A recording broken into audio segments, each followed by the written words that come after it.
Hello everyone, welcome to this video. Today in this video, how to withdraw money from Prizepicks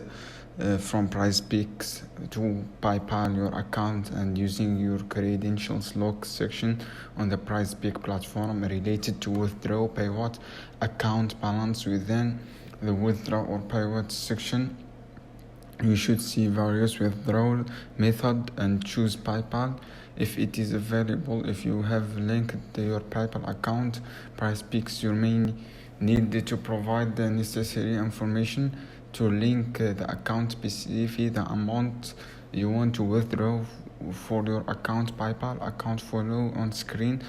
Confirm the withdrawal involve verifying your identify, confirming the transaction. After withdraw your price account for transaction state update you may receive in email or notifications on withdraw is proceed.